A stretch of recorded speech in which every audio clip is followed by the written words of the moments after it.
This is an interesting poem. It's called The World's Finest Apple. What a strange poem. You must learn that you cannot be loved by all people.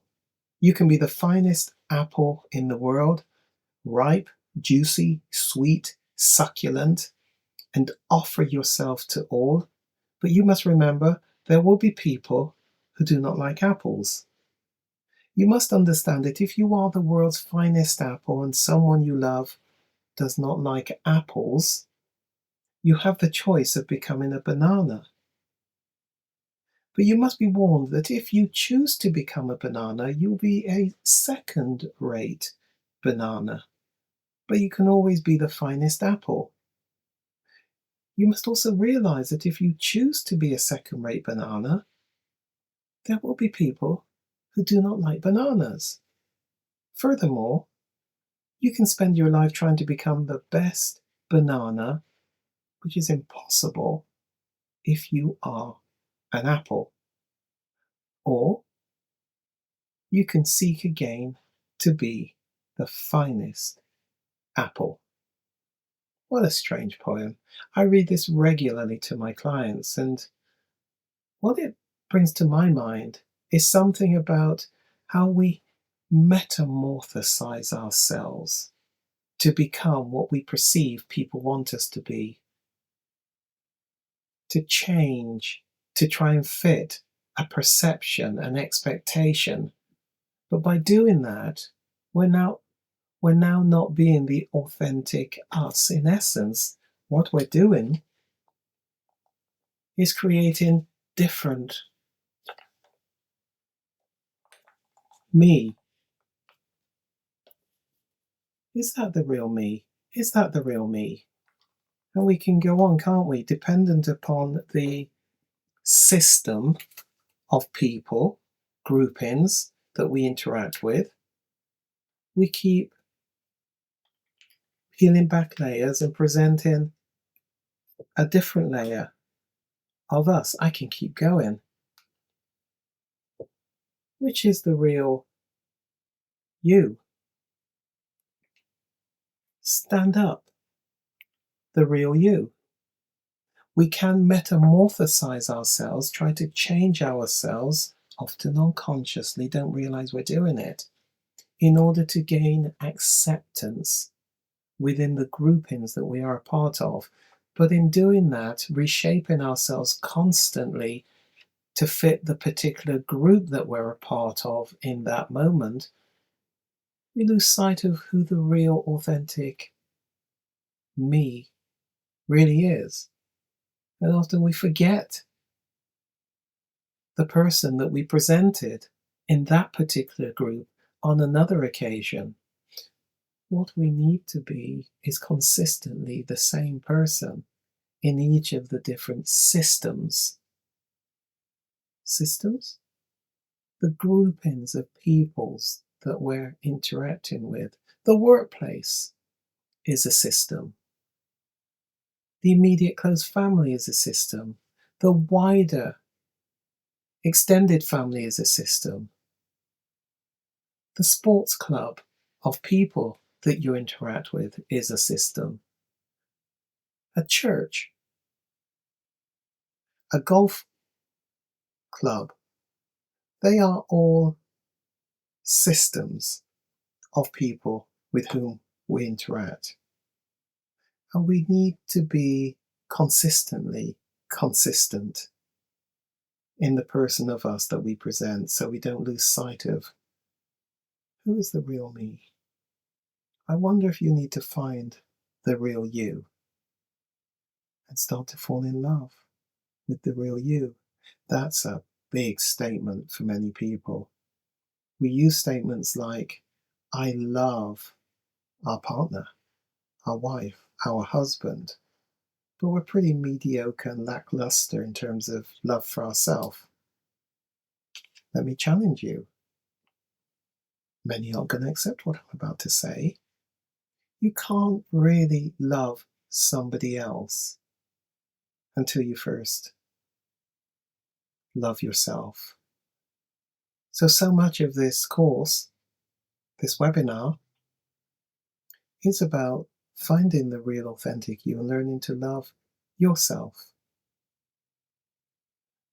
Because until you find the real you and learn to fall in love with the real you, it's going to be really hard to present the authentic you to your partner and have that progressively vibrant, lush couple relationship, marriage, partnership relationship.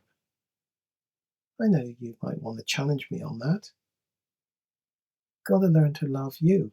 Now, this may mean some individual therapy work for you outside of this webinar, but maybe some individual work that you've got to do on you to learn again to love you so you can begin to present the real authentic you to your partner.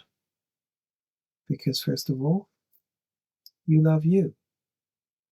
Mirror, mirror on the wall, who is the fairest of them all? Well, of course, it's me. It's that person in the mirror. Can you say that? Can you say that about you? Genuinely, can you say that and believe it? Maybe we need to do some individual therapy work, counseling work. Contact me. Have a go at the self-compassion test. I'll include a link for you to do that self-help compassion test. What you're doing there is learning about the extent to which you have compassion for yourself. Some of us are pretty hard on ourselves. Alongside that, and whilst you're doing that, you might want to look again at understanding your apology type. What a strange thing to say. Yes, there are ways in which we receive an apology from someone, and there are ways in which the apology just goes over our head. It's just water off a duck's back, in a sense. We don't really hear the apology because it's not done in the way, it doesn't have the content that we need it to have. That's a strange one. You may not have come across that. I'll include a link so you understand what your style of apology really is. Example? For some people, an apology that does not include an additional content that says, and I've not only understood how it has hurt you, what I did, but I also am taking steps to try to avoid it ever happening again. And it's that latter bit which probably is the most important for some people, hearing that the individual is actually taking some steps or going to take some steps to limit the particular behavior happening again. And unless they hear that, the apology just doesn't register. Did you know that about you? Do you recognize why perhaps in the past you really haven't heard or received your partner's apology? Do the apology test. Do the apology style test to better understand you. You may gain a lot of knowledge and insight. It's alongside the Gary Chapman 5 Love Languages work that you will do in an earlier session. It's all about not just understanding your love language, but understanding your apology language.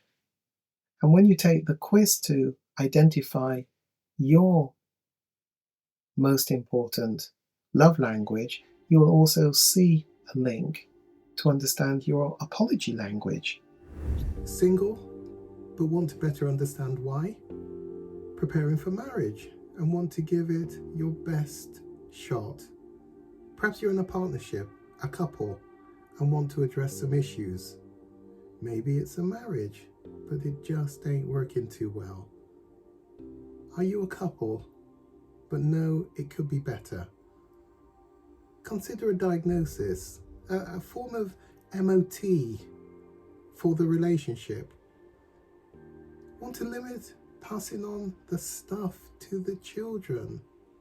because we know that childhood development really does impact the shaping of us and how we go on to do adult life.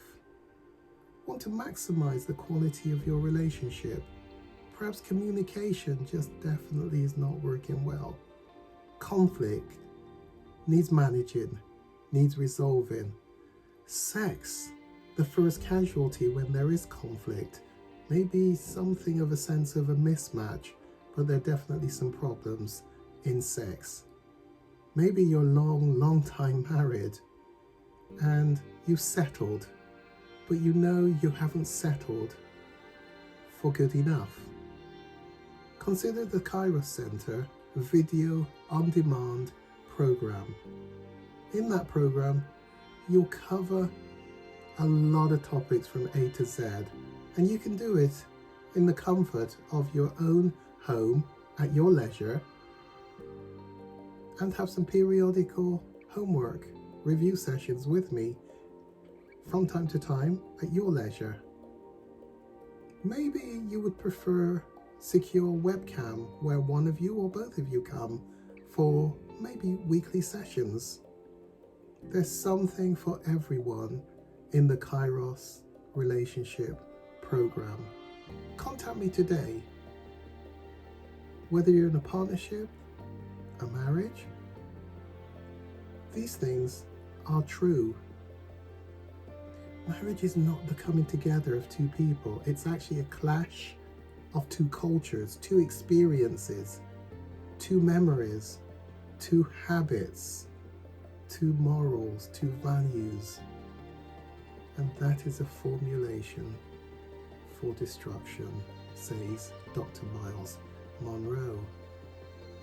Also, Dr. Creflo Dollar has said, marriage is the place of our healing. Don't leave it too quickly. And if I add a little bit extra to that, you're destined to repeat the problems. So why not work through this partnership in order to address the issues, which is more about me than the other person, and then make an informed decision about what you do for the future of the relationship. Send me a message. It's time to get your quality of life and relationship back on a proper footing.